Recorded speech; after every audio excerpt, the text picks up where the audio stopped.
엄마가 너무 보고 싶다, 지훈아. 어머니 한혜진의 손끝이 떨렸습니다. 3년 전 불의의 사고로 세상을 떠난 아들 지훈의 휴대폰 번호. 이미 사용 정지된 번호임을 알면서도 그녀는 절망적인 그리움을 담아 길고 긴 문자를 보냈습니다. 하지만 그 눈물의 문자는 소리 없이 허공을 떠돌지 않았습니다. 그리고 다음 날 오후 혜진의 낡은 꽃집 문 앞에 믿을 수 없는 기적이 펼쳐졌습니다. 죽은 아들 지훈과 너무나 똑같은 얼굴의 청년, 준영이 최고급 정장 차림으로 서 있었던 것입니다. 혜진은 심장이 멎는 듯한 충격 속에서 혹시 지훈이가 정말 살아 돌아온 것일까? 하는 허황된 희망과 공포를 동시에 느꼈습니다. 도대체 어떻게 된 일일까요? 정말로 죽은 아들이 살아서 돌아온 것일까요? 지금 그 진실의 이야기가 시작됩니다. 사연 시작 전 무료로 할 수 있는 구독을 눌러주시면 당신의 하루에 행운이 찾아올 거예요. 오늘의 사연 지금 시작합니다. 한혜진이 낡은 휴대전화를 손에 든 채 침대 모서리에 앉아 있었습니다. 벽에 걸린 달력에는 빨간 동그라미가 쳐진 날짜가 있었죠. 지훈의 기일이었습니다. 지훈아. 혜진이 작은 목소리로 중얼거렸습니다.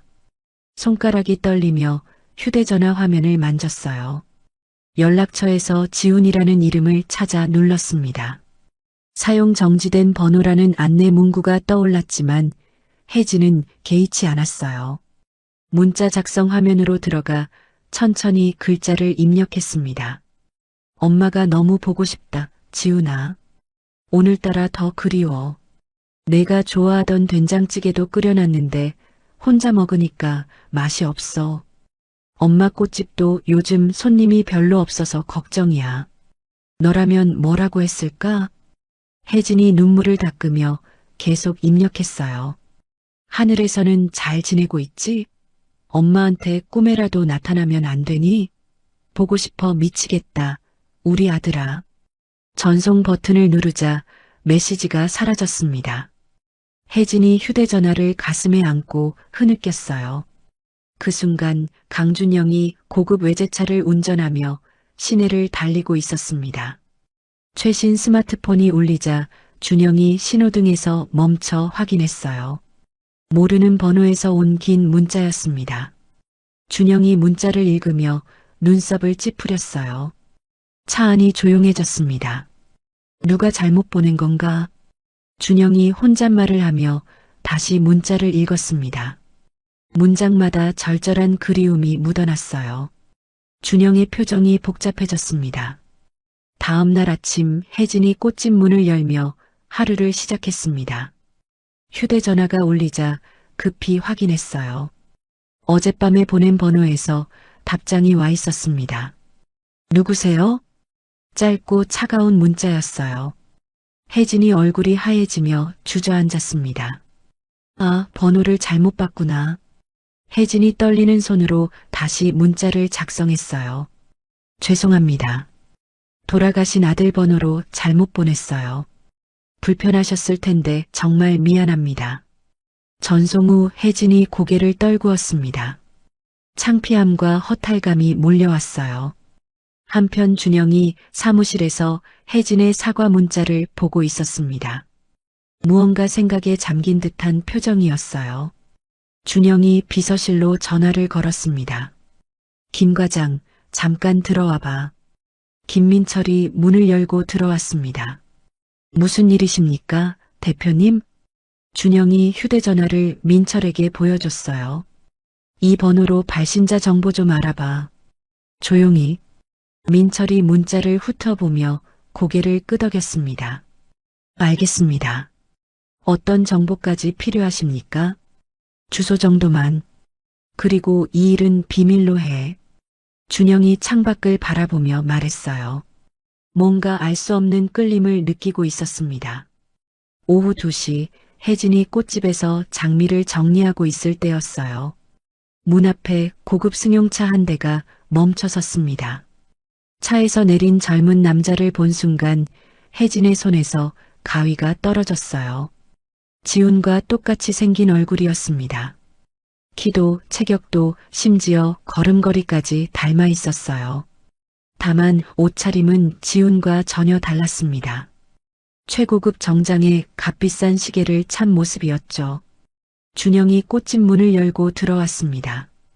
혜진이 벽에 기대며 숨을 몰아쉬었어요. 안녕하세요. 혹시 어제 문자를 보내신 분이 맞으신가요? 준영이 조심스럽게 물었습니다. 목소리마저 지훈과 비슷했어요. 혜진이 입을 벌렸다 닫았다 반복했습니다. 말이 나오지 않았어요. 괜찮으신가요? 얼굴이 많이 안 좋아 보이는데. 준영이 한 걸음 다가가자 혜진이 뒷걸음질 쳤습니다. 누구세요? 어떻게 여기를? 새로 그 번호를 사용하게 된 사람입니다. 문자를 받고 궁금해서 찾아왔어요. 준영이 꽃집을 둘러보며 말했어요. 간판에 적힌 지훈 플라워라는 글자가 눈에 들어왔습니다. 준영의 표정이 미묘하게 변했어요. 지훈이라는 이름. 준영이 중얼거리자 혜진이 놀란 듯 쳐다봤습니다. 혹시 지훈이라는 이름 아세요? 혜진이 떨리는 목소리로 물었어요. 간절함이 묻어나는 눈빛이었습니다. 준영이 잠깐 망설이더니 대답했어요. 사업상 이유로 이 근처에 머물게 됐는데 이 꽃집이 마음에 들어서요. 단골로 삼고 싶습니다. 직접적인 대답 대신 다른 이야기를 꺼냈어요. 혜진이 당황스러운 표정으로 준영을 바라봤습니다. 그럼 정말 우연히. 그런 것 같아요. 인연이라고 해야 할까요? 준영이 작은 미소를 지으며 명함을 꺼냈습니다. 혜진이 떨리는 손으로 명함을 받았어요. 천천히 생각해 보세요. 제가 다시 들르겠습니다. 준영이 꽃집을 나서며 말했습니다. 혜진이 명함을 내려다보니 강준영 대표이사라고 적혀 있었어요. 회사 이름 옆에는 IT 솔루션이라는 글자가 보였습니다. 혜진이 문을 열고 나가 준영을 바라봤습니다. 고급 승용차에 타는 준영의 뒷모습이 지훈과 너무 닮아 있었어요. 도대체 뭐지? 혜진이 혼잣말을 하며 명함을 다시 봤습니다. 아들과 똑같이 생긴 젊은 백만장자. 너무나 기이한 상황에 혜진의 머릿속이 복잡해졌어요. 다음 날 아침 8시 혜진이 꽃집 문을 여는 순간이었습니다. 강준영이 꽃집 앞에 서 있었어요. 어제와 똑같은 고급 정장 차림이었습니다. 이렇게 일찍 오시면. 혜진이 당황스러워하며 말했어요. 죄송해요.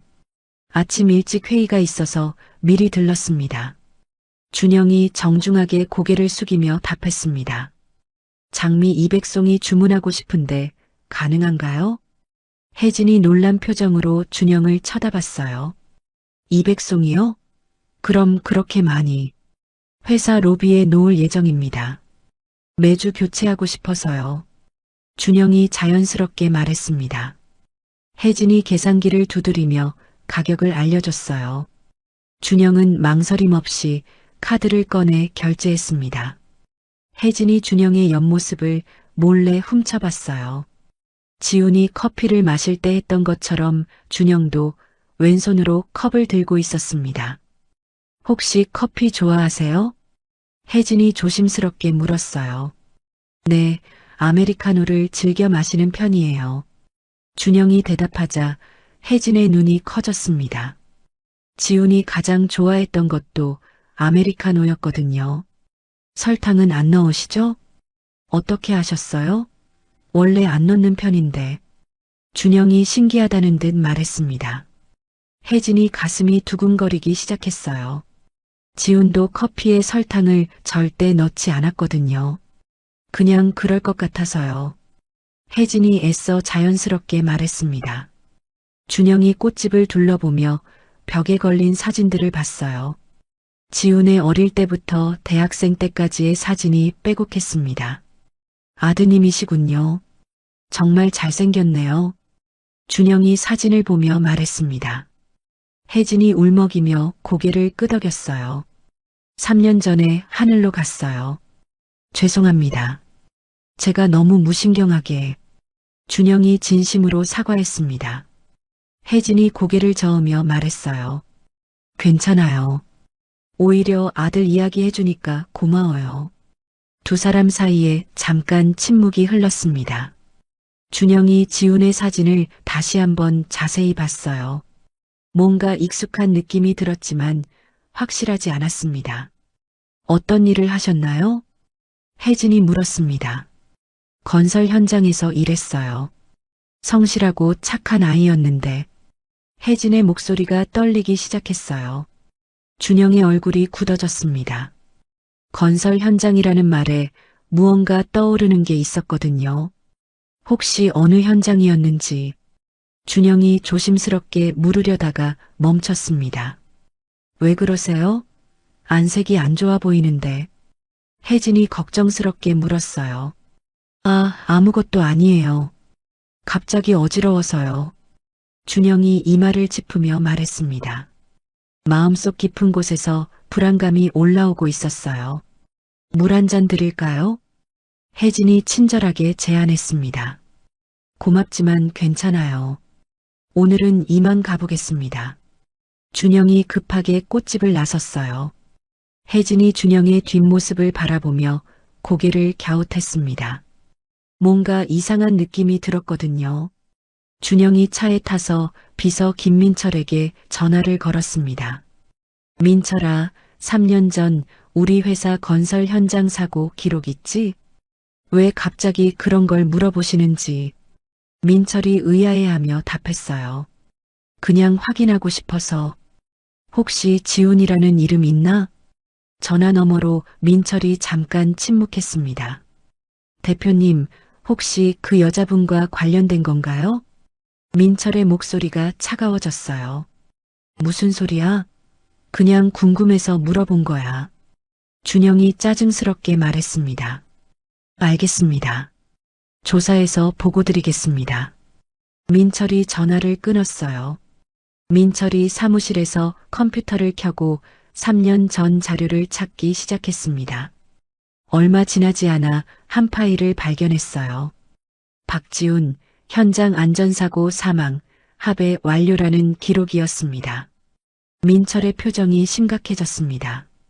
준영이 최근 자주 나가는 이유를 알 것 같았거든요. 한편 혜진은 꽃집에서 준영이 주문한 장미들을 준비하고 있었습니다. 200송이나 되는 장미를 혼자 손질하기엔 양이 너무 많았어요. 동네 친구 순자가 꽃집으로 들어왔습니다. 어머, 혜진아. 이게 다 뭐야? 순자가 놀라며 물었어요. 손님이 주문하신 거야. 200송이나 돼. 혜진이 장미 가시를 제거하며 답했습니다. 200송이? 도대체 누가 그렇게 많이 주문한 거야? 젊은 사업가분이 오셨는데. 혜진이 말을 멈췄어요. 준영 이야기를 어떻게 설명해야 할지 막막했거든요. 혹시 그 잘생긴 남자 말하는 거야? 어제 고급차 타고 온? 순자가 호기심 어린 눈으로 물었습니다. 동네에서는 이미 소문이 났나 봤어요. 응, 그분이야. 혜진이 고개를 끄덕였습니다. 나이는 어떻게 되는 것 같던? 한 30 정도? 아니면 더 어려 보였어. 혜진이 대답하자 순자가 눈을 번쩍 뜨며 말했어요. 그럼 혜진이보다 훨씬 어리네. 그런 젊은 남자가 왜 자꾸 여기 와? 그냥 꽃 주문하려고 오는 거지 뭐. 혜진이 얼굴을 붉히며 말했습니다. 순자가 의미심장하게 웃으며 말했어요. 혜진아, 너 이제 새로운 시작해도 돼. 지훈이도 엄마가 행복하길 바랄 거야. 무슨 소리야? 그런 게 아니라고. 혜진이 당황하며 손을 휘저었습니다. 하지만 마음 한편으로는 순자의 말이 이상하게 와닿았어요. 준영에게서 지훈의 모습을 자꾸 보게 되는 자신이 신기했거든요. 그래도 조심해. 요즘 젊은 남자들 믿을 게 못 돼. 순자가 걱정스럽게 말하며 꽃집을 나갔습니다. 혜진이 혼자 남아 장미를 정리하며 생각에 잠겼어요. 준영이 커피 취향이나 습관까지 지훈과 닮은 게 우연일까 싶었습니다. 그때 휴대전화가 울렸어요. 준영에게서 온 문자였습니다. 내일 장미 가지러 가겠습니다. 수고하세요.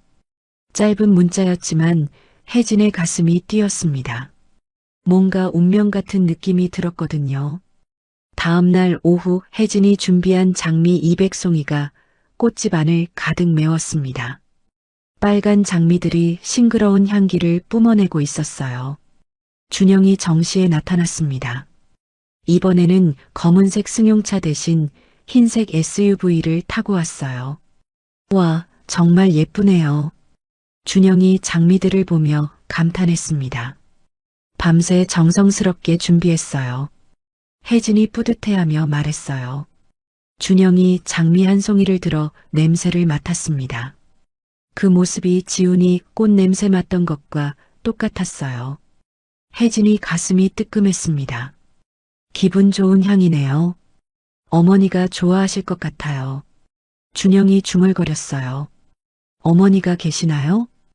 혜진이 관심을 보였습니다. 준영의 표정이 순간 어두워졌어요. 아니요. 어릴 때 돌아가셨어요. 아, 죄송해요. 제가 괜히. 혜진이 미안해하며 말했습니다. 괜찮아요. 오래된 일이라서요. 준영이 씁쓸하게 웃었어요. 고아원에서 자랐거든요. 가족이라는 게 뭔지 잘 모르죠. 혜진이 준영을 안쓰럽게 바라봤습니다.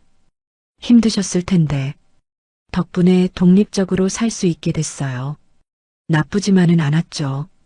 준영이 애써 밝게 말했습니다. 그때 준영의 휴대전화가 울렸어요. 김민철에게서 온 전화였습니다. 잠깐만요. 중요한 전화인 것 같아서 준영이 꽃집 밖으로 나가 전화를 받았어요. 뭔 일이야? 대표님, 조사 결과 나왔습니다. 사무실로 오시죠. 민철의 목소리가 심각했어요. 전화로 말해. 전화로는 좀. 직접 보여드릴 게 있습니다. 준영이 짜증스럽게 한숨을 쉬었어요. 알겠어. 30분 후에 갈게. 전화를 끊고 꽃집으로 들어왔습니다. 죄송해요. 급한 일이 생겨서 장미는 내일 가져가겠습니다. 아, 네. 괜찮아요. 혜진이 아쉬운 표정으로 대답했어요. 준영이 서둘러 꽃집을 나갔습니다. 혜진이 창문 너머로 준영의 차가 사라지는 걸 봤어요. 뭔가 불안한 예감이 들었습니다. 1시간 후 준영이 사무실에 도착했어요. 민철이 컴퓨터 화면 앞에서 기다리고 있었습니다. 뭘 찾았는데? 준영이 의자에 앉으며 물었어요. 대표님, 이거 보세요. 민철이 화면을 돌려 보여줬습니다. 3년 전 건설 현장 사고 보고서가 떠 있었어요. 피해자 박지훈 26세. 준영의 얼굴이 하얘졌습니다. 설마. 맞습니다. 대표님이 만나고 계신 그 여자분의 아들이에요. 민철이 차갑게 말했어요. 준영이 의자에서 일어나 창밖을 바라봤습니다. 손이 떨리고 있었어요. 당시 현장 책임자가 대표님이셨죠? 안전 매뉴얼 위반으로. 그만해. 준영이 민철의 말을 끊었습니다. 그 일은 다 끝난 거야. 합의도 끝났고. 하지만 대표님이 그 여자에게 접근하신 건 민철이 말하려다가 멈췄어요. 준영의 표정이 너무 험악했거든요. 내가 알 바 아니야. 나가. 준영이 차갑게 말했습니다. 민철이 사무실을 나간 후 준영 혼자 남았어요. 준영이 고개를 떨구며 자리에 앉았습니다. 3년 전 그날이 생생하게 떠올랐어요. 안전장비 점검을 제대로 안 한 채 공사를 진행하라고 지시했던 일, 비용 절약을 위해 안전 매뉴얼을 무시했던 일, 그리고 그 때문에 젊은 작업자 한 명이 목숨을 잃었던 일. 지훈. 준영이 떨리는 목소리로 중얼거렸어요. 혜진의 꽃집에서 본 사진 속 청년이 바로 그 피해자였던 거죠. 준영이 머리를 감싸 쥐었습니다. 우연히 받게 된 혜진의 문자. 아들과 똑같이 생긴 외모. 혜진이 보여준 따뜻한 모성애. 모든 게 운명처럼 느껴졌는데 알고 보니 자신이 저지른 죄의 결과였어요. 어떻게 이럴 수가. 준영이 절망스럽게 중얼거렸습니다. 그때 혜진의 얼굴이 떠올랐어요. 아들을 그리워하며 눈물 찢던 모습, 자신을 따뜻하게 맞아주던 모습, 준영의 가슴이 미어지는 것 같았습니다. 한편 민철이 복도에서 준영의 사무실 문을 바라보고 있었어요. 입꼬리에 음흉한 미소가 번졌습니다. 드디어 약점을 잡았군. 민철이 혼잣말을 하며 자신의 사무실로 갔어요. 준영의 자리를 노리고 있던 민철에게는 절호의 기회였습니다. 그날 밤 혜진이 꽃집을 정리하며 준영을 기다렸어요. 장미를 가져가겠다고 했는데 연락이 없었거든요. 시간이 너무 늦어서 결국 집에 갔습니다. 혜진이 침실에 누워서도 준영 생각을 했어요. 오늘 전화 받을 때 표정이 왜 그렇게 어두웠는지 궁금했습니다. 무슨 일이 있는 건 아니겠지? 혜진이 걱정스럽게 중얼거렸어요. 준영에 대한 관심이 점점 커지고 있는 자신을 느꼈습니다. 그것이 단순한 호기심인지 아니면 다른 감정인지 확실하지 않았어요. 다음 날 아침 혜진이 꽃집 문을 열었습니다. 평소보다 일찍 와서 기다리고 있을 줄 알았는데 준영이 보이지 않았어요. 오후가 되어도 준영은 나타나지 않았습니다. 혜진이 불안해지기 시작했어요. 혹시 무슨 일이 생긴 건 아닐까? 혜진이 준영이 준 명함을 꺼내봤습니다. 전화를 걸어볼까 하다가 망설였어요. 고객이 안 와도 먼저 연락할 이유는 없잖아요. 하지만 마음 한편으로는 준영이 걱정됐습니다. 어제까지만 해도 밝게 웃던 사람이 갑자기 연락이 안 되니까 이상했거든요. 그때 꽃집 문이 열렸습니다. 혜진이 기대에 찬 얼굴로 돌아봤지만 동네 할머니였어요. 손님, 어서 오세요. 혜진이 실망을 감추며 할머니를 맞았습니다. 하지만 마음은 온통 준영 생각뿐이었어요. 혜진이 꽃집에서 시들어가는 장미들을 바라보고 있었어요. 200송이나 되는 장미가 주인을 기다리며 고개를 떨구고 있었습니다. 이상해. 분명히 가져간다고 했는데. 혜진이 걱정스럽게 중얼거렸어요. 그때 꽃집 문이 벨소리와 함께 열렸습니다. 택배 기사가 등기우편을 들고 들어왔어요. 한혜진님 맞으시죠? 등기우편 왔습니다. 네, 맞는데. 누가 보낸 건가요? 혜진이 의아해하며 우편을 받았어요. 발신인 란이 공란으로 되어 있었습니다. 택배 기사가 나간 후 혜진이 조심스럽게 봉투를 뜯었어요. 안에서 두꺼운 서류 뭉치가 나왔습니다. 첫 장을 펼치자 혜진의 얼굴이 하얘졌어요. 산업재해 사망사고 합의서. 피해자 박지훈. 혜진이 손을 떨며 서류를 넘겼습니다. 현장 사진들이 나왔어요. 지훈이 사고당한 건설 현장의 참혹한 모습이었습니다. 이게 뭐지? 혜진이 다음 장을 넘기자 더 충격적인 내용이 나왔어요. 현장 책임자 강준영. 안전 매뉴얼 위반으로 인한 과실. 혜진이 주저앉으며 서류를 바닥에 떨어뜨렸어요. 준영이가 지훈이를 믿을 수 없는 현실이었습니다. 아들과 똑같이 생긴 젊은 남자가 알고 보니 아들을 죽게 만든 장본인이었던 거죠. 혜진이 울음을 터뜨리며 바닥에 흩어진 서류들을 주워 담았어요. 손이 떨려서 제대로 잡히지도 않았습니다. 그때 휴대전화가 울렸어요. 준영에게서 온 전화였습니다. 혜진이 떨리는 손으로 전화를 받았어요. 여보세요? 혜진 씨, 죄송해요. 며칠 연락 못 드려서. 준영의 목소리가 들려왔습니다. 당신이 우리 지훈이를. 혜진의 목소리가 떨렸어요. 전화 너머로 준영이 숨을 들이키는 소리가 들렸습니다. 혹시 뭔가 알게 되셨나요? 준영의 목소리도 떨리고 있었어요. 지금 당장 여기 와요. 당장? 혜진이 소리치며 전화를 끊었습니다. 30분 후 준영이 꽃집 앞에 나타났습니다. 평소와 달리 초췌한 모습이었어요. 정장도 구겨져 있고 수염도 며칠째 안 깎은 것 같았습니다. 혜진이 문을 벌컥 열며 나왔어요. 이게 뭐예요? 혜진이 서류를 준영 앞에 던졌습니다. 서류들이 바람에 날리며 흩어졌어요. 혜진 씨, 대답해요. 이게 진짜예요? 가짜예요? 혜진이 울면서 소리쳤습니다. 준영이 고개를 떨구며 대답하지 못했어요. 당신이 우리 지훈이 죽게 만든 거예요? 혜진의 목소리가 점점 커졌습니다. 동네 사람들이 하나둘 쳐다보기 시작했어요. 그래서 죄책감 때문에 접근한 거예요? 그래서 착한 척한 거예요? 혜진이 준영의 가슴팍을 주먹으로 쳤습니다. 준영이 얻어맞으면서도 피하지 않았어요. 미안해요. 정말 미안해요. 준영이 고개를 숙이며 말했습니다. 미안하다고요? 미안하다고 해서 우리 지훈이 돌아와요? 혜진이 목이 쉬도록 소리쳤어요. 처음엔 그냥 문자를 받고 궁금해서 온 거였어요.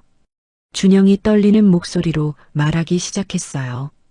그런데 혜진 씨를 보니까 정말 따뜻하고 좋은 분이시더라고요. 그래서요? 그래서 계속 거짓말한 거예요? 아니에요. 도와드리고 싶었어요. 진심으로. 준영이 눈물을 글썽이며 말했습니다. 3년 동안 죄책감에 시달렸어요. 매일 밤 악몽을 꿨어요. 혜진이 준영을 째려보며 말했어요. 그래서 제게 접근해서 착한 척한 거예요? 양심의 가책을 덜려고? 처음엔 그랬을지도 모르죠. 하지만 지금은 진심이에요. 준영이 간절하게 말했습니다. 혜진 씨가 진짜 어머니 같았어요. 제가 평생 갖고 싶었던. 닥쳐요. 혜진이 소리치며 준영의 뺨을 때렸어요. 딱. 큰 소리가 났습니다. 준영이 뺨을 손으로 감싸며 고개를 돌렸어요. 우리 지훈이 목숨을 뭘로 아는 거예요? 혜진이 눈물을 흘리며 말했습니다. 26살밖에 안 된 아이가, 꿈도 많고 착하기만 했던 아이가. 혜진의 목소리가 점점 작아졌어요. 제발 용서해 주세요. 제가 뭐든지 할게요. 준영이 무릎을 꿇으며 말했습니다. 동네 사람들이 더 많이 몰려와서 구경하고 있었어요. 용서요? 용서를 바라는 거예요? 혜진이 비웃으며 말했어요. 당신 때문에 제가 3년 동안 얼마나 힘들었는지 알아요? 알아요. 정말 죄송해요. 모르는 소리 하지 마요. 절대 모르는 소리. 혜진이 울부짖으며 꽃집 안으로 들어갔어요. 그리고 문을 쾅 닫아버렸습니다. 준영이 무릎을 꿇은 채로 꽃집 문을 바라봤어요. 지나가던 사람들이 수군거리며 쳐다봤습니다. 한참 후에야 준영이 일어나서 차로 향했어요. 발걸음이 무거웠습니다. 차에 타서도 한참 동안 시동을 걸지 못했어요.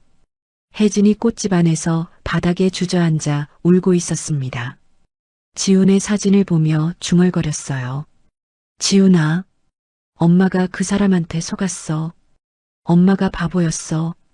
벽에 걸린 지훈의 사진이 슬픈 표정으로 혜진을 내려다보는 것 같았어요.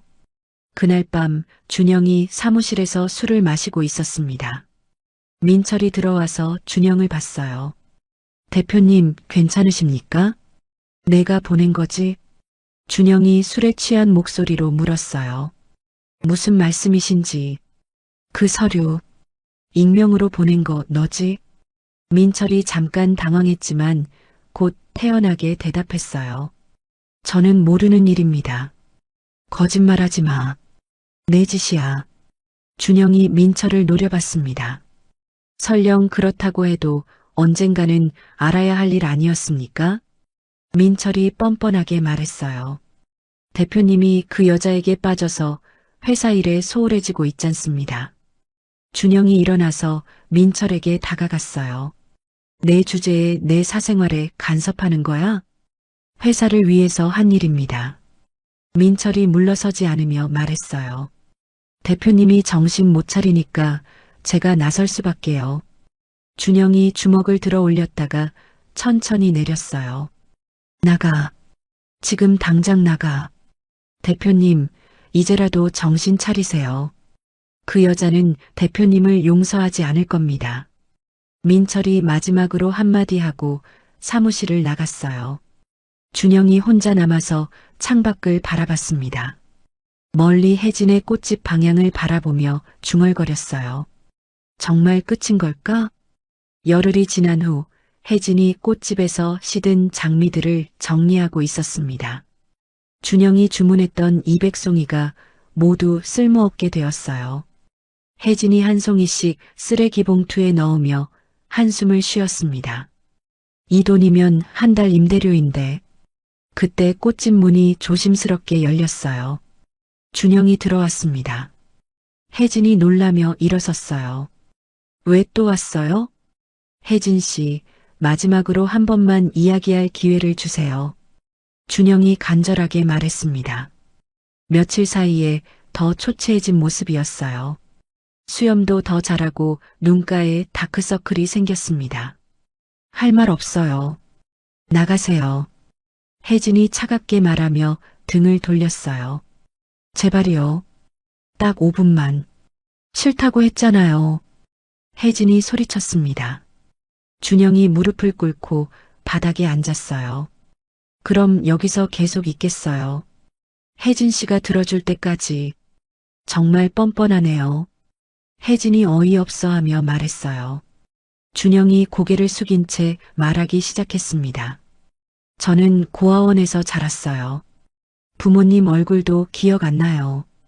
혜진이 준영을 째려봤지만 말을 끊지 않았어요. 15살 때부터 아르바이트 하면서 살았어요. 누구한테도 사랑받아 본 적 없어요. 준영의 목소리가 떨리기 시작했어요. 그래서 돈만 벌면 행복할 줄 알았어요. 성공하면 모든 게 해결될 줄 알았고요. 혜진이 팔짱을 끼고 서 있었습니다. 3년 전 그 사고. 정말 제 잘못이에요. 준영이 주먹을 쥐며 말했어요. 비용 아끼려고 안전점검을 제대로 안 했어요. 제가 직접 지시했어요. 그걸 지금 와서 말해서 뭐해요? 혜진이 차가운 목소리로 말했어요. 지훈이가 죽은 날 저도 죽고 싶었어요. 준영이 눈물을 흘리며 말했습니다. 매일 밤 악몽을 꿨어요. 지훈 씨가 나타나서 저를 원망하는 꿈을. 혜진의 표정이 조금 누그러졌어요. 그런데 혜진 씨 문자를 받았을 때 이게 기회인 것 같았어요. 기회요? 속죄할 기회요. 지훈 씨 대신 혜진 씨를 돌봐드릴 기회. 준영이 고개를 들어 혜진을 봤어요. 처음엔 죄책감 때문이었을지도 모르죠. 하지만 지금은 달라요. 뭐가 달라요? 혜진 씨가 진짜 어머니 같아요. 준영이 울먹이며 말했어요. 평생 갖고 싶었던 따뜻한 어머니 같아요. 혜진이 눈물을 글썽이며 고개를 돌렸어요. 그래서 더 용서가 안 돼요. 왜요? 제가 당신을 아들처럼 생각했거든요. 혜진의 목소리가 작아졌어요. 지훈이와 닮은 모습 때문에 착각했어요. 하느님이 보내신 선물인 줄 알았어요. 준영이 가슴이 아팠습니다. 혜진 씨, 근데 알고 보니까 제 아들을 죽인 사람이었어요. 얼마나 아이러니해요? 혜진이 쓴웃음을 지었어요. 두 사람 사이에 긴 침묵이 흘렀습니다. 준영이 다시 입을 열었어요. 혜진 씨, 저를 벌해주세요. 뭐라고요? 뭐든 할게요. 평생 혜진 씨를 위해 살겠어요. 준영이 간절하게 말했습니다. 지훈 씨 목까지 해서 혜진 씨 아들이 되고 싶어요. 혜진이 깜짝 놀라며 준영을 봤어요. 무슨 소리예요? 진심이에요. 혜진 씨가 허락만 해주신다면. 미쳤나 봐요. 자기 아들 죽인 사람이 아들 노릇하겠다고? 혜진이 황당해하며 말했어요. 그게 진짜 속죄예요. 평생 혜진 씨 곁에서 지훈 씨 대신 효도하고 싶어요. 준영이 바닥에 엎드리며 절했어요. 제발 기회를 주세요. 한 번만. 혜진이 그런 준영을 내려다봤습니다. 마음 한편으로는 측은함이 들었어요. 준영도 어린 나이에 많이 힘들었을 거라는 생각이 들었거든요. 일어나요. 혜진이 말했습니다. 준영이 고개를 들어 혜진을 봤어요. 바닥에 엎드려 있지 말고 일어나라고요. 준영이 천천히 일어났습니다. 혜진이 한참 준영을 바라보다가 입을 열었어요. 조건이 있어요. 무엇이든 하겠어요. 이제부터 지훈이 목까지 해서 열심히 사세요. 준영이 고개를 끄덕였어요. 그리고 다시는 안전사고 나는 일 없게 하세요. 약속드려요. 마지막으로 혜진이 잠깐 망설이다가 말했어요. 저를 진짜 어머니라고 생각하고 살아요. 준영이 믿을 수 없다는 표정으로 혜진을 봤습니다. 정말 괜찮으세요?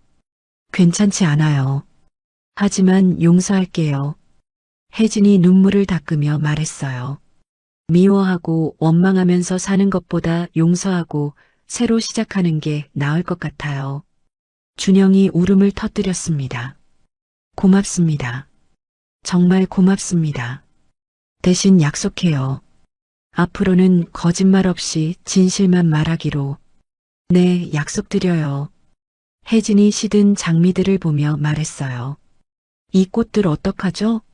다 시들어 버렸는데. 제가 다시 주문하겠어요. 더 좋은 걸로요. 준영이 눈물을 닦으며 말했습니다. 그리고 혜진 씨. 뭐예요? 앞으로 뭐라고 부르면 될까요? 준영이 조심스럽게 물었어요. 혜진이 잠깐 생각하다가 대답했습니다. 편한 대로 하세요. 시간이 지나면 자연스러워질 거예요. 준영이 작은 미소를 지었어요. 그럼, 어머니? 혜진이 가슴이 뭉클해지며 고개를 끄덕였습니다. 네, 아들. 두 사람이 서로를 바라보며 새로운 시작을 다짐했어요. 밖에서는 따뜻한 햇살이 꽃집 안으로 스며들고 있었습니다. 한 달이 지난 후 혜진의 꽃집이 완전히 달라졌습니다. 준영이 약속대로 매주 신선한 장미를 주문했고 덕분에 꽃집은 활기를 되찾았어요. 혜진이 새로 들어온 꽃들을 정리하며 힘뭇하게 웃고 있었습니다. 어머니, 오늘 컨디션 좋아 보이세요. 준영이 꽃집에 들어오며 말했어요. 이제는 자연스럽게 어머니라고 부르고 있었습니다. 너도 얼굴색이 많이 좋아졌구나. 혜진이 준영을 보며 말했어요. 한 달 사이에 준영의 표정이 훨씬 밝아졌습니다. 오늘 특별한 소식이 있어요. 준영이 신난 목소리로 말했습니다. 무슨 소식인데? 지훈 재단을 만들려고 해요. 혜진이 놀라며 준영을 봤어요. 지훈 재단? 네, 젊은 근로자들의 안전을 위한 재단이에요. 준영이 열정적으로 설명하기 시작했어요. 산업 현장에서 일하는 젊은이들이 안전하게 일할 수 있도록 돕는 거예요. 혜진의 눈에 눈물이 글썽였습니다. 정말 그런 일을 할 거예요? 네, 지훈 형의 이름으로요. 그리고 준영이 잠깐 망설이다가 말했어요. 어머니가 명예이사장을 해주셨으면 해요. 나를요? 혜진이 깜짝 놀라며 물었어요. 네, 어머니가 계셔야 의미가 있어요. 준영이 간절하게 말했습니다. 하지만 내가 그런 거 해본 적도 없는데. 괜찮아요. 제가 다 도울게요. 어머니는 그냥 마음만 내주시면 돼요. 혜진이 감동스러워하며 준영의 손을 잡았어요. 고마워, 정말 고마워. 오히려 제가 고마워요. 어머니가 있어서 이런 일을 할 수 있게 됐어요. 그때 꽃집 문이 열리며 동네 친구 순자가 들어왔습니다. 어머, 혜진아. 요즘 꽃집이 정말 좋아졌네. 순자가 둘러보며 말했어요. 아, 순자야. 이분은 준영이야. 혜진이 준영을 소개했습니다. 안녕하세요. 준영이 정중하게 인사했어요. 순자가 준영을 자세히 보더니 혜진에게 귓속말했습니다. 이 사람이 그 젊은 사업가? 정말 잘생겼네. 그런 말하지 마. 혜진이 부끄러워하며 말했어요. 근데 나이 차이가 많이 나는 것 같은데 괜찮아? 순자가 걱정스럽게 물었습니다. 무슨 소리야? 우리는 그런 사이 아니야. 혜진이 당황하며 손을 저었어요. 준영이 웃으며 말했습니다. 어머니와 아들 사이예요. 어머니와 아들? 순자가 의아해하며 물었어요. 네, 혜진 어머니가 저를 아들로 받아주셨어요. 준영이 자연스럽게 설명했습니다. 순자가 더 궁금해하며 혜진을 봤어요. 나중에 자세히 얘기해 줄게. 혜진이 순자를 달래며 말했습니다. 순자가 꽃을 하나 사고 나간 후 혜진이 준영에게 말했어요. 사람들이 우리 관계를 이상하게 생각할 것 같아. 괜찮아요. 시간이 지나면 이해하게 될 거예요. 준영이 태연하게 말했습니다. 그때 준영의 휴대전화가 울렸어요. 김민철에게서 온 전화였습니다. 잠깐만요. 준영이 전화를 받았어요. 뭔 일이야? 대표님, 급한 일이 생겼습니다. 당장 회사로 오셔야 해요. 민철의 목소리가 다급했어요. 무슨 일인데? 전화로는 곤란하고요. 빨리 오세요. 민철이 전화를 끊었습니다. 준영이 걱정스러운 표정으로 혜진을 봤어요. 어머니, 회사에 급한 일이 생긴 것 같아요. 그럼 빨리 가봐. 일이 우선이지. 혜진이 이해한다는 듯 말했어요. 네, 그럼 내일 다시 올게요. 준영이 서둘러 꽃집을 나갔습니다. 1시간 후 준영이 회사에 도착했어요. 민철이 사무실에서 심각한 표정으로 기다리고 있었습니다. 무슨 일이야? 준영이 들어서며 물었어요. 대표님, 이거 보세요. 민철이 신문을 준영에게 내밀었습니다. 젊은 CEO, 과거 산업재해 은폐 의혹. 큰 제목이 첫 페이지에 실려 있었어요. 준영의 얼굴이 하얘졌습니다. 이게 뭐야? 누군가 언론에 제보한 것 같아요. 3년 전 사고 이야기를요. 민철이 걱정스럽게 말했어요. 준영이 기사를 자세히 읽어봤습니다. 지훈의 사고와 은밀한 합의, 그리고 준영의 책임에 대한 내용이 자세히 나와 있었어요. 누가 이런 걸 알려줬을까? 준영이 중얼거렸어요. 모르겠어요. 하지만 이미 퍼져나가고 있어요. 민철이 컴퓨터 화면을 보여줬습니다. 인터넷 뉴스와 댓글들이 순식간에 올라오고 있었어요. 역시 젊은 사업가들은 믿을 게 못 돼. 돈만 아는 무책임한 CEO. 피해자 가족은 어떻게 살고 있을까? 준영이 의자에 주저앉았어요. 이제 어떻게 해야 할까? 일단 언론 대응을 해야 할 것 같은데요. 민철이 조심스럽게 말했어요. 아니면 당분간 조용히 있다가. 안 돼. 도망가면 더 의심받아. 준영이 고개를 저었어요. 그때 휴대전화가 울렸습니다. 혜진에게서 온 전화였어요. 어머니? 준영아, 너 괜찮아? 혜진의 목소리가 걱정스러웠어요. 뉴스 봤어. 많이 힘들지? 준영이 울컥했습니다. 이런 상황에서도 혜진이 자신을 걱정해주고 있었거든요. 죄송해요. 어머니까지 피해 보실까봐. 무슨 소리야? 우리가 가족인데 피해가 뭐야? 혜진이 따뜻하게 말했어요. 집에 와서 저녁 먹자. 혼자 있으면 더 힘들어.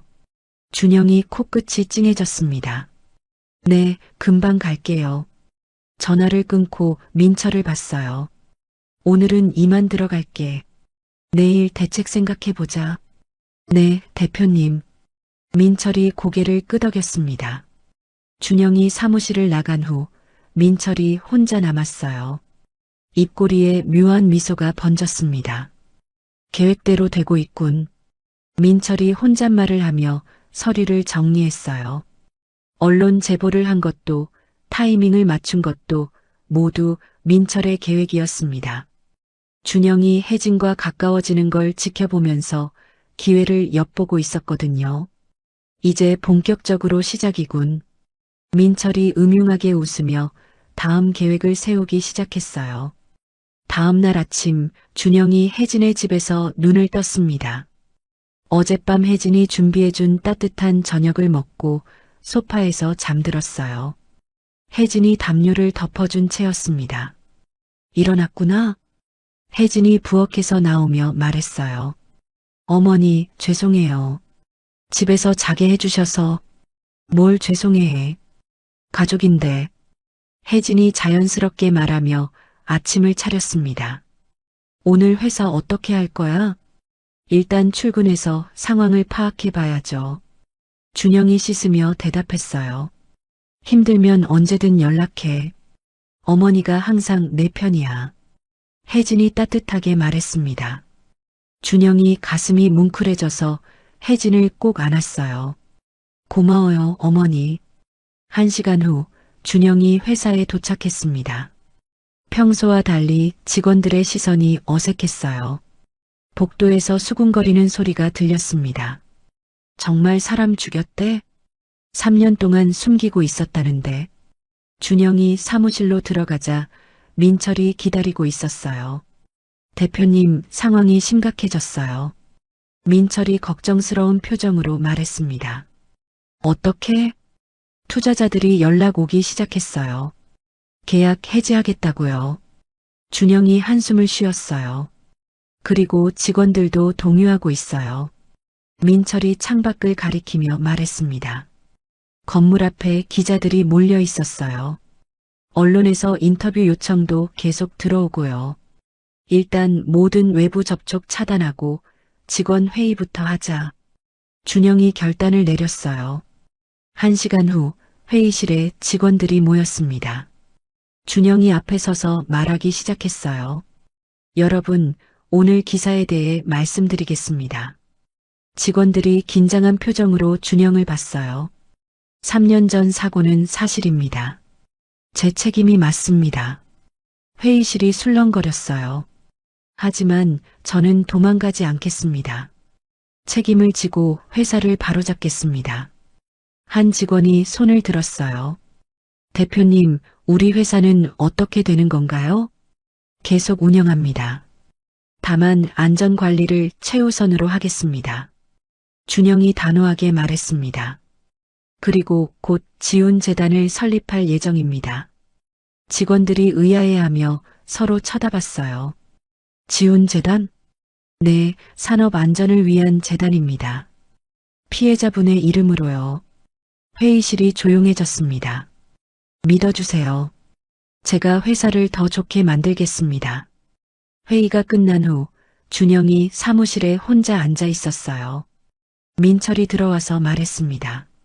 대표님, 이사진들이 긴급 회의를 요구했어요. 언제? 지금 당장요. 아마 대표직 해임 논의인 것 같은데. 준영이 고개를 끄덕였어요. 알았어. 가자. 이사회 회의실에서 주요 투자자들이 기다리고 있었습니다. 분위기가 무거웠어요. 강 대표님 앉으세요. 이사장이 차가운 목소리로 말했습니다. 오늘 기사에 대해 해명해 주시죠. 사실입니다. 3년 전 제 판단 실수로 인한 사고였습니다. 준영이 솔직하게 대답했어요. 그런 중요한 사실을 왜 숨겼습니까? 변명의 여지가 없습니다. 준영이 고개를 숙였어요. 이사들이 서로 눈빛을 주고받았습니다. 우리는 대표직 사퇴를 요구합니다. 이사장이 단호하게 말했어요. 시간을 주세요. 일주일만요. 준영이 간청했습니다. 일주일 안에 이 상황을 해결하겠습니다. 무엇으로요? 지훈재단 설립과 함께 피해자 가족의 용서를 공개적으로 받겠습니다. 이사들이 놀란 표정으로 준영을 봤어요. 그게 가능한 일인가요? 해보겠습니다. 제발 기회를 주세요. 이사장이 잠깐 생각하더니 말했어요. 좋습니다. 일주일 드리죠. 하지만 실패하면 즉시 사퇴하셔야 합니다. 감사합니다. 준영이 깊숙이 고개를 숙였어요. 회의가 끝나고 준영이 사무실로 돌아왔습니다. 민철이 따라와서 말했어요. 대표님, 정말 괜찮으신 거예요? 뭐가? 그 여자가 정말 용서해 줄 거라고 생각하세요? 민철의 목소리에 의심이 섞여 있었어요. 혜진 어머니를 그렇게 부르지 마. 준영이 날카롭게 말했습니다. 어머니라고요? 설마 정말로. 그래, 정말로 어머니야. 나를 아들로 받아주셨어. 민철이 어이없다는 표정으로 준영을 봤어요. 정신 차리세요. 그 여자는 분명히 복수를 계획하고 있을 겁니다. 입 닥쳐. 준영이 소리쳤어요. 혜진 어머니는 그런 분이 아니야. 진심으로 나를 용서해 주셨어. 대표님이 너무 순진하신 것 같은데요. 민철이 냉소적으로 말했어요. 나가. 지금 당장 나가. 준영이 문을 가리켰습니다. 민철이 사무실을 나가며 혼잣말을 했어요. 정말 바보 같으신 분이야. 그날 저녁 준영이 혜진의 꽃집으로 갔습니다. 혜진이 문을 열어주며 말했어요. 어서 와. 힘든 하루였지? 네, 조금. 준영이 지친 표정으로 들어왔어요. 밥 먹었어? 못 먹었어요. 그럼 어서 씻고 와. 저녁 준비해놨어. 혜진이 자상하게 말했습니다. 저녁을 먹으며 준영이 하루 있었던 일을 털어놨어요. 이사들이 일주일 시간을 줬어요. 일주일 동안 뭘 해야 하는데? 어머니의 공개적인 용서를 받아야 해요. 혜진이 젓가락을 놓으며 말했어요. 그럼 하면 되지. 뭐 어려운 거 있어? 정말 괜찮으세요? 사람들 앞에서. 당연하지. 우리가 가족인데. 혜진이 따뜻하게 웃었어요. 어머니. 준영이 울컥하며 혜진의 손을 잡았습니다. 고마워요. 정말 고마워요. 고마워할 거 없어. 엄마가 당연히 해야 할 일이야.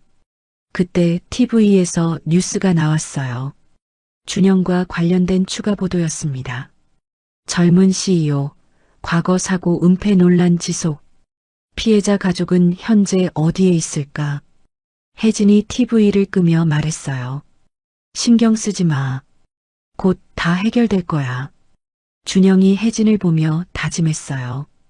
어떻게든 이 상황을 해결하고 혜진을 지켜내겠다고요. 하지만 그들이 모르는 사이 더 큰 폭풍이 몰려오고 있었습니다. 민철이 다음 수를 준비하고 있었거든요. 다음 날 새벽 민철이 비밀리에 만난 사람은 한국 최대 경제신문의 기자였습니다. 조용한 카페에서 두 사람이 마주 앉았어요. 더 자극적인 기사가 필요합니다. 민철이 봉투를 기자에게 건네며 말했습니다. 이게 뭡니까? 강준영과 피해자 어머니의 은밀한 만남 사진들이에요. 기자가 봉투를 열어보자 놀란 표정을 지었어요. 준영이 혜진의 집에 드나드는 사진과 함께 있는 모습들이었습니다. 이건 언제 찍은 건가요? 한 달 동안 미행해서 찍었어요. 둘의 관계가 심상치 않죠? 민철이 음흉하게 웃었어요. 강준영이 피해자 어머니를 회유하려고 접근한 거 아닙니까?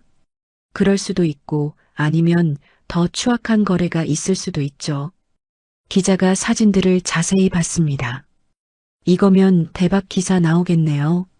대신 제 이름은 절대 언급하지 마세요. 민철이 단단히 당부했어요. 당연하죠. 익명의 제보자로 처리하겠습니다. 그날 오후 준영이 혜진과 함께 지훈재단 설립 준비를 하고 있었습니다. 혜진의 집에서 서류를 정리하며 대화하고 있었어요. 재단 이름은 지훈안전재단으로 하면 어떨까? 준영이 제안했습니다. 좋아. 우리 지훈이 이름이 들어가니까 의미 있을 것 같아. 혜진이 흐뭇하게 말했어요. 그리고 내일 기자회견에서 어머니가 저를 용서한다고 공식 발표하시면. 응, 준비 다 됐어. 걱정하지 마.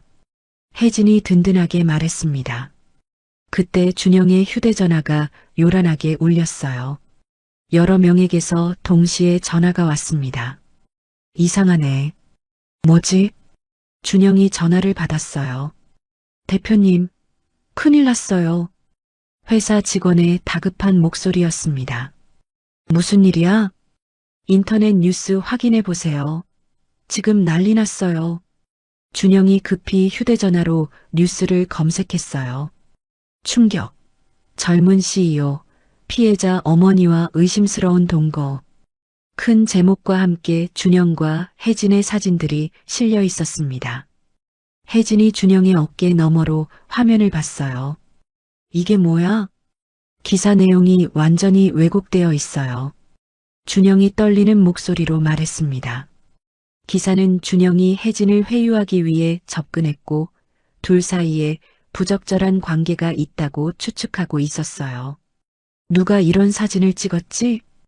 혜진이 황당해하며 말했어요. 댓글들이 순식간에 달리고 있었습니다. 역시 돈 있는 놈들은 다르네. 피해자 어머니까지 매수했나? 나이 차이 보면 뭔가 수상해. 진짜 더럽다 더러워. 혜진이 얼굴이 하얘지며 의자에 주저앉았어요. 이런 식으로 될 줄은. 어머니 괜찮아요. 제가 해명하겠어요. 준영이 혜진을 달래며 말했습니다. 그때 혜진의 휴대전화도 울리기 시작했어요. 동네 지인들과 기자들에게서 연락이 빗발쳤습니다. 받지 마세요. 일단 상황을 정리해야 해요.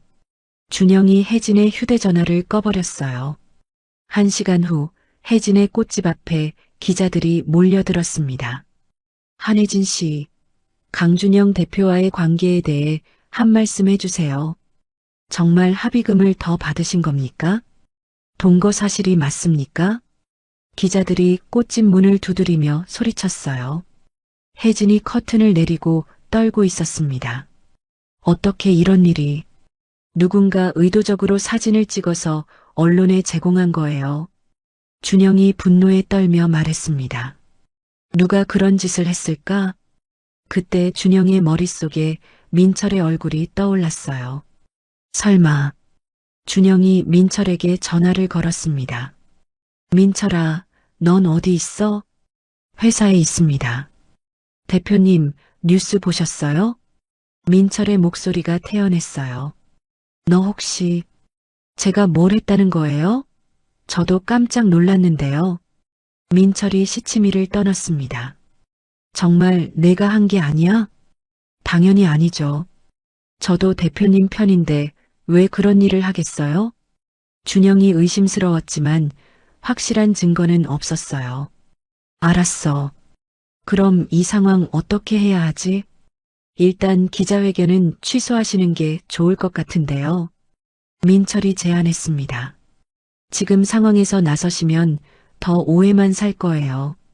준영이 고민에 빠졌어요. 기자회견을 하면 오히려 역효과가 날 수도 있었거든요. 알겠어. 일단 대기하고 있을게.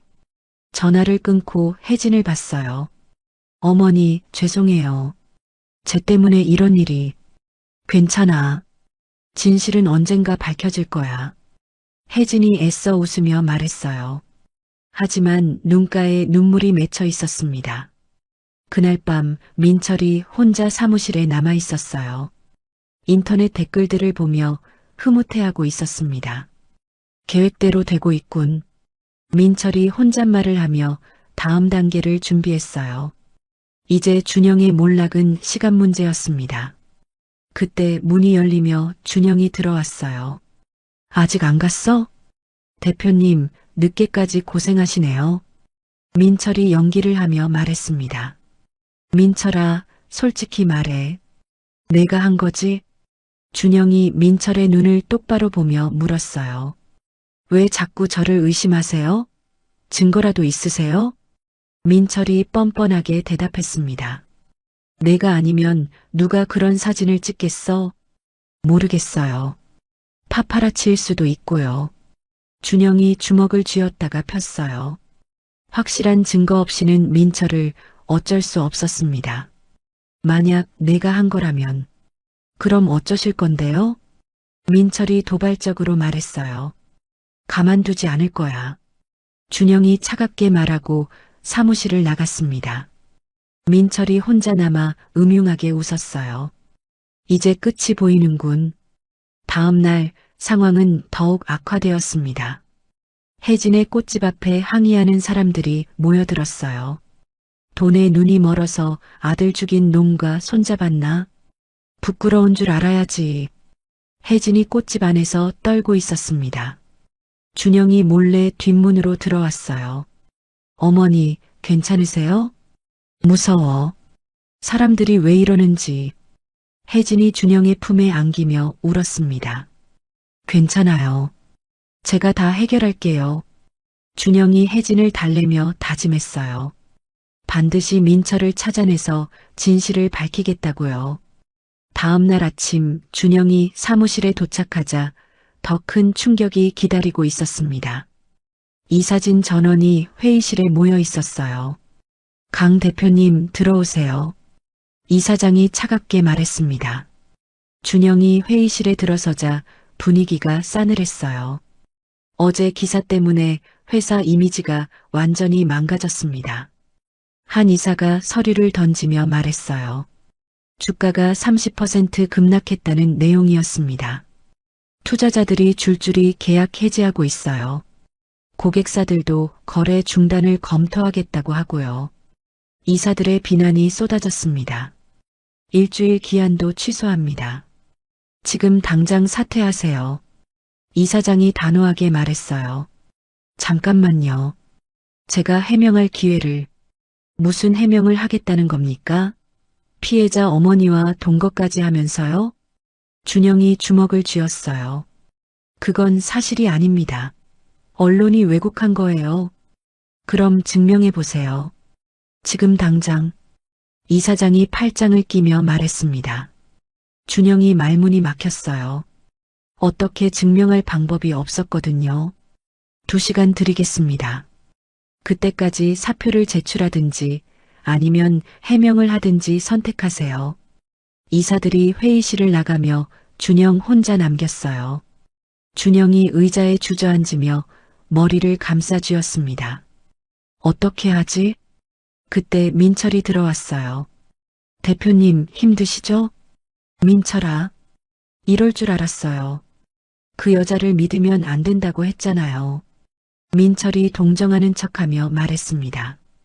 혜진 어머니는 잘못이 없어. 언론이 왜곡한 거라고. 대표님은 너무 순진하세요. 그 여자가 언론에 제보했을 수도 있잖아요. 무슨 소리야? 준영이 벌떡 일어나 소리쳤어요. 생각해보세요. 처음엔 용서하는 척하다가 뒤통수 치는 거죠. 민철이 독을 뿌리듯 말했습니다. 그만해. 대표님 회사까지 망하게 만들려는 치밀한 복수 계획이에요. 준영이 민철의 멱살을 잡았어요. 한 번 더 그런 소리 하면 가만 안 둘 거야. 진실을 받아들이세요. 그 여자가 대표님을 이용한 거라고. 민철이 오히려 목소리를 높였어요. 준영이 민철을 밀어내며 사무실을 나갔습니다. 민철이 혼자 남아 만족스러운 표정을 지었어요. 이제 마지막 단계만 남았군. 한편 혜진이 꽃집에서 항의하는 사람들과 기자들에게 둘러싸여 있었습니다. 한혜진 씨, 정말 돈을 더 받으신 겁니까? 아들을 팔아넘긴 기분이 어떠세요? 악의적인 질문들이 쏟아졌어요. 혜진이 눈물을 흘리며 말했습니다. 아니에요. 그런 게 아니에요. 그럼 왜 가해자와 함께 살고 있는 거예요? 함께 사는 게 아니라.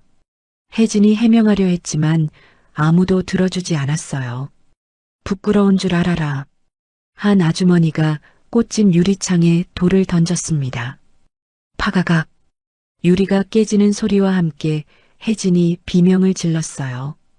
그만해요. 제발 그만해요. 그때 순자가 달려와서 혜진을 감쌌습니다. 왜 이래요, 여러분? 혜진이가 뭘 잘못했다고. 저 여자 친구구나. 같이 돈 받아 처먹었나? 사람들이 순자에게까지 화살을 돌렸어요. 다들 정신 차려요. 혜진이는 피해자예요. 순자가 목이 터져라 소리쳤습니다. 혜진이 순자의 품에서 흐느꼈어요. 순자야, 나 정말 아무것도 안 했는데. 알아. 다 거짓말이야. 그때 준영이 뒷문으로 들어왔습니다. 깨진 유리창과 울고 있는 혜진을 보자 분노가 치밀어 올랐어요. 어머니, 준영이 혜진에게 달려갔습니다. 다친 데는 없으세요? 괜찮아. 혜진이 떨리는 목소리로 말했어요. 준영이 밖으로 나가 사람들에게 소리쳤습니다. 그만하세요. 이분은 정말 피해자예요. 피해자? 가해자랑 놀아나는 피해자가 어디 있어? 진실을 말씀드릴게요. 저희는 준영이 설명하려 했지만 소란만 더 커졌어요. 저리가 거짓말쟁이들. 경찰이 도착해서야 사람들이 흩어졌습니다. 준영이 혜진을 부축해서 집으로 데려갔어요. 어머니, 괜찮으세요? 무서웠어. 정말 무서웠어. 혜진이 준영의 품에서 울었습니다. 다 제 잘못이에요. 어머니가 이런 일 당하게 해서. 아니야. 내 잘못이 아니야. 혜진이 준영을 달래며 말했어요.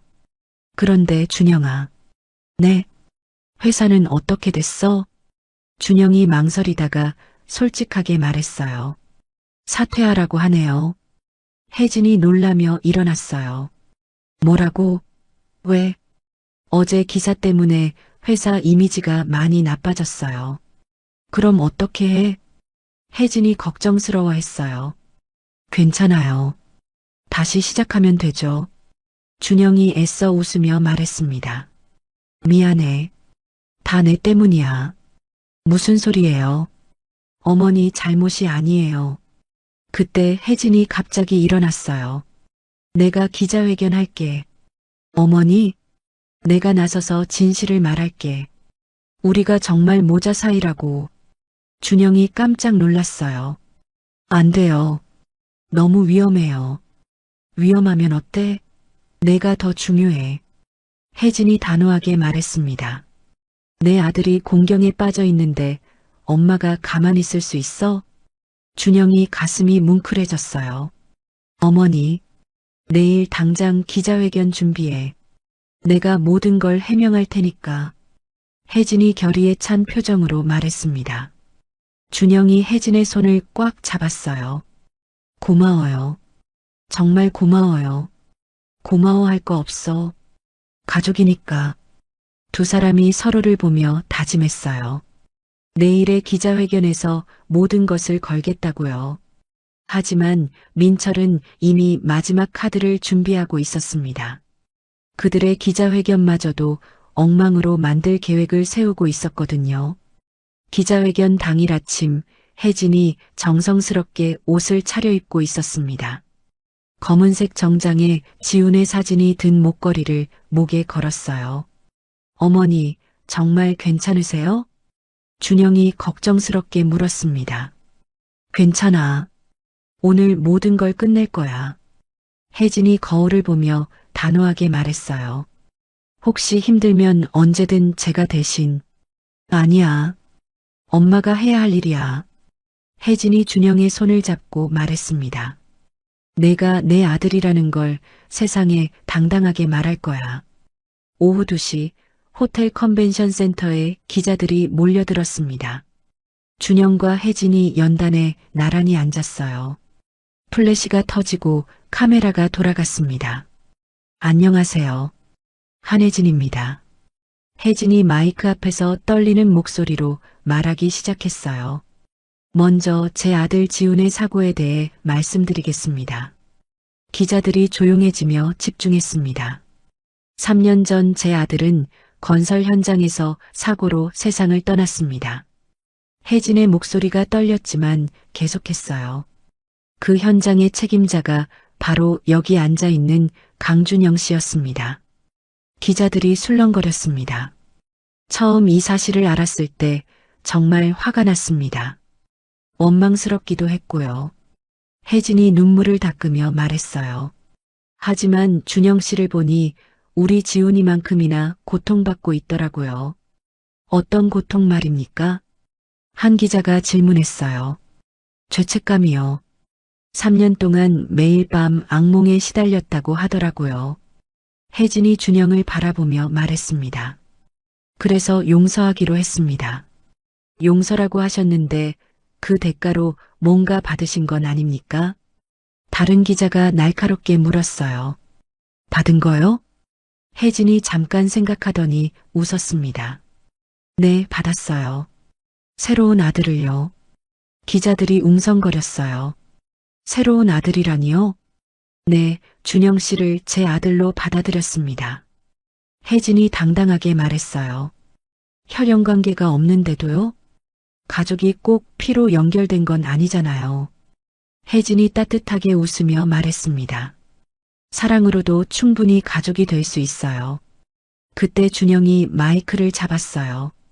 제가 말씀드리겠습니다. 준영이 떨리는 목소리로 말하기 시작했어요. 저는 고아 출신입니다. 부모님의 사랑을 받아본 적이 없어요. 그래서 처음 혜진 어머니를 만났을 때 정말 따뜻함을 느꼈습니다. 기자들이 조용히 들었어요. 어머니는 저를 진짜 아들처럼 대해주셨어요. 준영이 눈물을 글썽이며 말했습니다. 밥도 차려주시고 걱정도 해주시고 하지만 일부에서는 여전히 의심의 눈초리로 보고 계시는데요. 기자가 끼어들었어요. 그런 분들께 말씀드리고 싶어요. 혜진이 다시 마이크를 잡았습니다. 저희는 정말 순수한 모자 관계입니다. 증명할 방법이 있나요? 증명이요? 혜진이 웃으며 말했어요. 지금부터 보시면 알 거예요. 저희가 얼마나 진짜 가족인지. 그때 민철이 회의장 뒤쪽에서 지켜보고 있었어요. 계획이 틀어지고 있다는 걸 느꼈습니다. 이럴 수는 없어. 민철이 휴대전화를 꺼내 급히 전화를 걸었어요. 지금 당장 그 자료 언론에 흘려. 빨리. 기자회견이 끝나고 준영과 혜진이 나오자 기자들이 둘러쌌어요. 정말 가족이라고 확신하시나요?